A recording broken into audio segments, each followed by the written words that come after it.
اللهم صل على سيدنا ومولانا محمد وعلى آل سيدنا ومولانا محمد وبارك وسلم عليه. أعوذ بالله من الشيطان الرجيم. بسم الله الرحمن الرحيم. إن الإنسان خلق هلوعا إذا مسه الشر جزوعا وإذا مسه الخير منوعا إلا المصلين الذين هم على صلاتهم دائمون والذين في أموالهم حق معلوم للسائل والمحروم والذين يصدقون بيوم الدين والذين هم من عذاب ربهم مشفقون إن عذاب ربهم غير مأمون والذين هم لفروجهم حافظون إلا على أزواجهم أو ما ملكت أيمانهم فإنهم غير ملومين فمن ابتغى وراء ذلك فأولئك هم العادون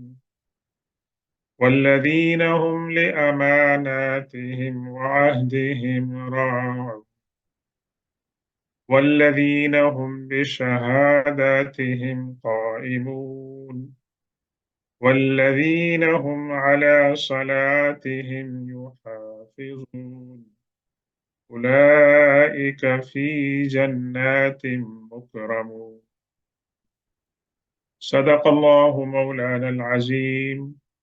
وبلغنا رسوله النبي الأمي الأمين الكريم ونحن على ذلك لمن الشاهدين والشاكرين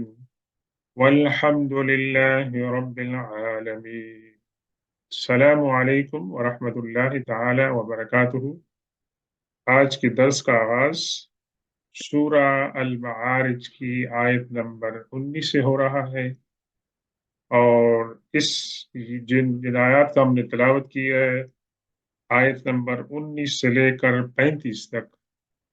ان آیات کے اندر انتہائی اہم مضامین بیان ہوئی ہیں۔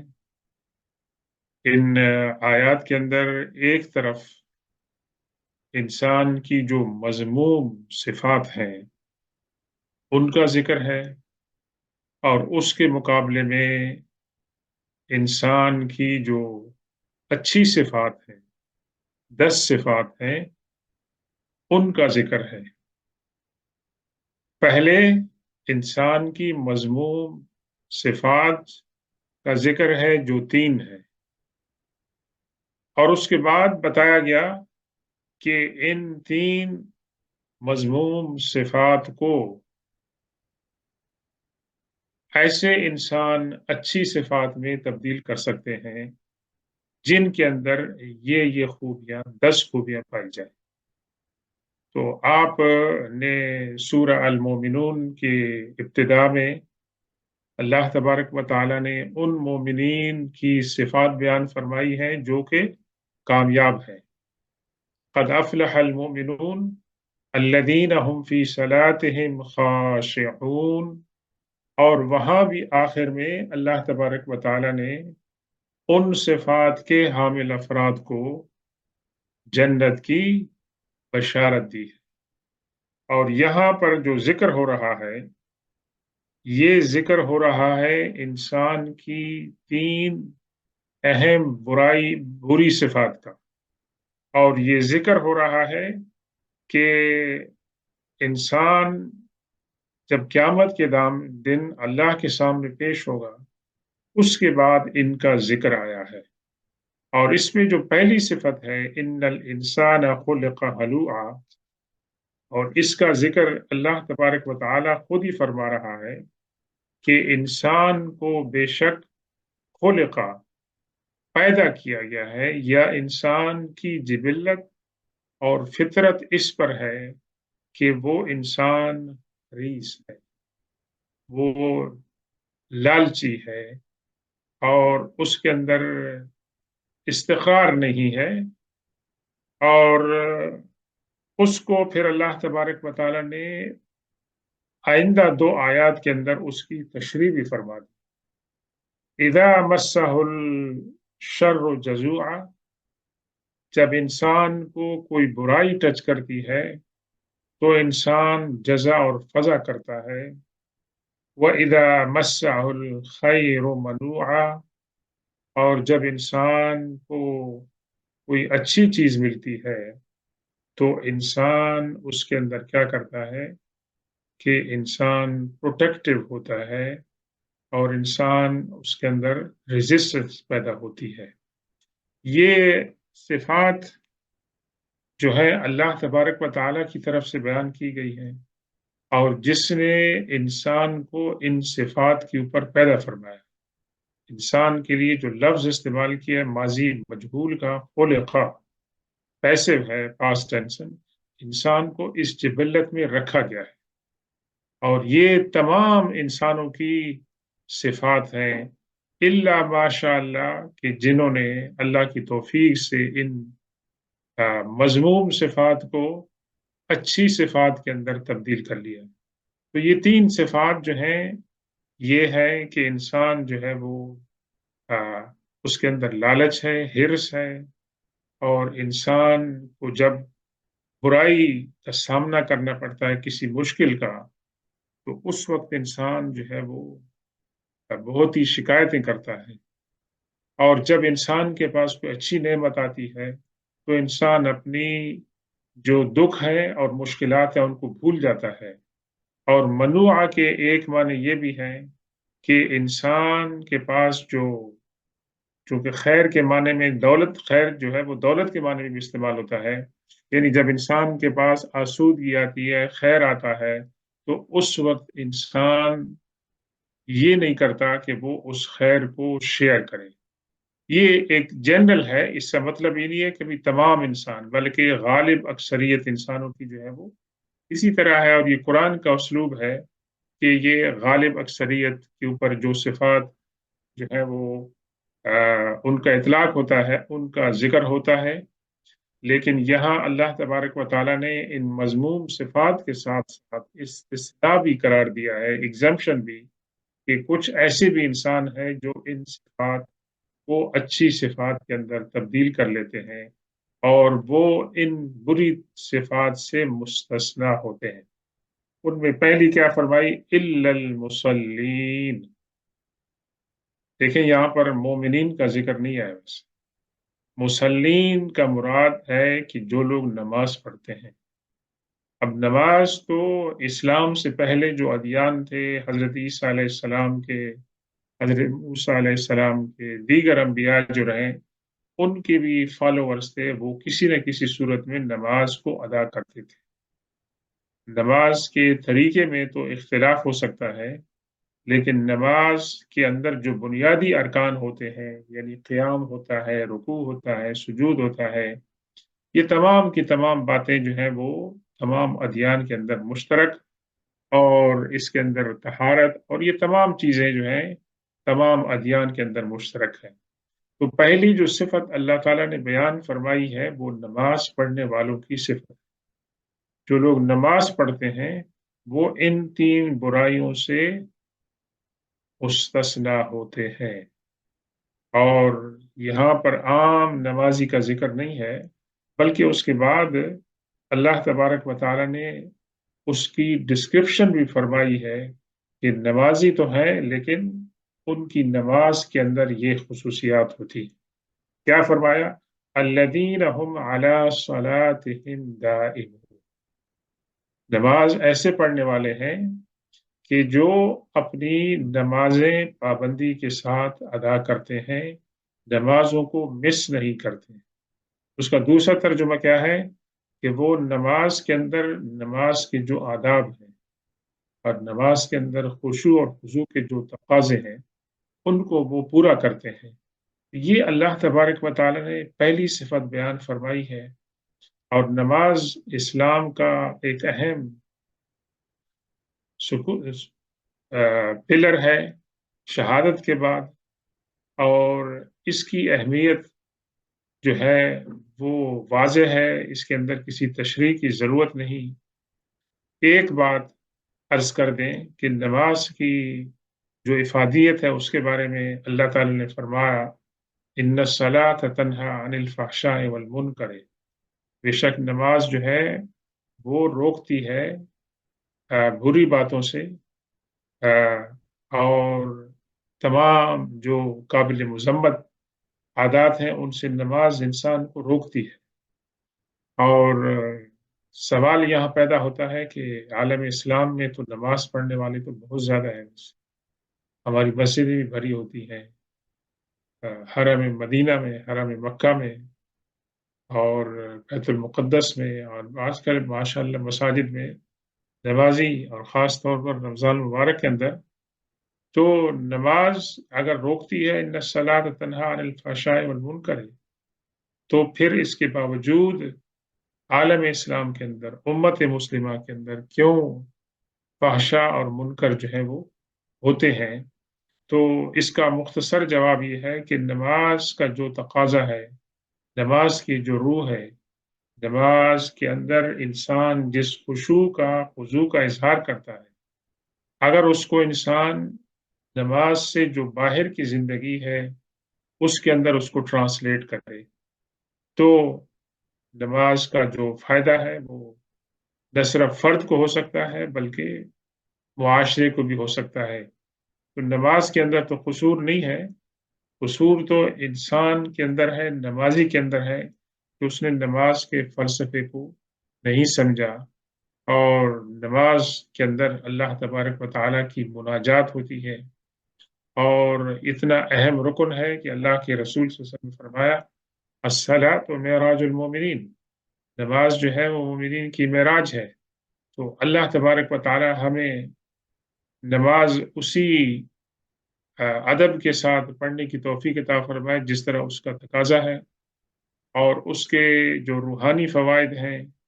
ایمانی فوائد ہیں، اس کی جو برکتیں ہیں، اللہ تبارک و تعالی ہمیں ان سے مالا مال فرمائے، اور ہماری اس کے اندر جو تقصیر ہیں، کوتاہیاں ہیں، اللہ تبارک و تعالی ان ہم سے درگزر فرمائے۔ ایک حدیث پاک میں ہے کہ ایک صحابی نماز پڑھ رہے تھے، تو اللہ کے رسول صلی اللہ علیہ وسلم نے ان کو بلایا اور فرمایا کہ تم نے نماز نہیں پڑھی ہے۔ تو میں نے نماز پڑھی ہے، فرمایا تم جا کے پھر دوبارہ نماز پڑھو۔ پھر دوبارہ انہوں نے نماز پڑھی، پھر فرمایا کہ تم نے نماز نہیں پڑھی ہے۔ پھر تیسری مرتبہ فرمایا کہ تم نے نماز نہیں پڑھی ہے، اور پھر وضاحت فرمائی کہ نماز جب آپ پڑھیں تو نماز کے جو ارکان ہیں ان کا خشوع اور خضوع کا اظہار کریں۔ اور یہ بھی حدیث پاک میں آیا ہے کہ جو انسان جلد بازی میں نماز پڑھتے ہیں، خشوع اور خضوع کا اظہار نہیں کرتے ہیں، تو نماز ان کے منہ کے اوپر مار دی جاتی ہے۔ یہ اللہ تبارک و تعالیٰ کو ایسی نماز کی ضرورت نہیں ہے جس کے اندر نماز ادا کرتے وقت مسلمان جو ہے نمازی وہ حاضر نہ ہو، اور وہ جو عبودیت کا اظہار ہو سکتا ہے اس کا وہ اظہار نہیں کر رہا ہے، بلکہ ایک پوجا پاٹ کی طرح، رسم کی طرح کر رہا ہے، تو ظاہر ہے کہ پھر ایسا انسان نماز کی جو برکتیں ان سے محروم ہو سکتا ہے۔ اور نماز چونکہ پہلا سوال ہوگا قیامت والے دن، انسان سے، مسلمان سے پہلا سوال جو ہوگا وہ نماز کے بارے میں ہوگا، تو یہاں اللہ تبارک و تعالیٰ نے پہلی صفت جو بیان فرمائی ہے مومنین کی، وہ ہے کہ نماز پابندی کے ساتھ ادا کرتے ہیں، اور اس کے ساتھ یہ ہے کہ نماز کے جو تقاضے ہیں اس کے اندر خشوع اور خضوع کا جو مطالبہ ہے، انسان اسی حضوری کے ساتھ اور کنسنٹریشن کے ساتھ نماز ادا کرے گا، تو انشاءاللہ اللہ تبارک و تعالی ان کو اس کے جو روحانی فوائد ہیں وہ عطا فرمائے گا۔ تو یہ پہلی صفت ہو گئی ہے ان لوگوں کی کہ جو ان تین بری مذموم صفات سے ایگزمپٹ ہے۔ والذین فی اموالہم حق معلوم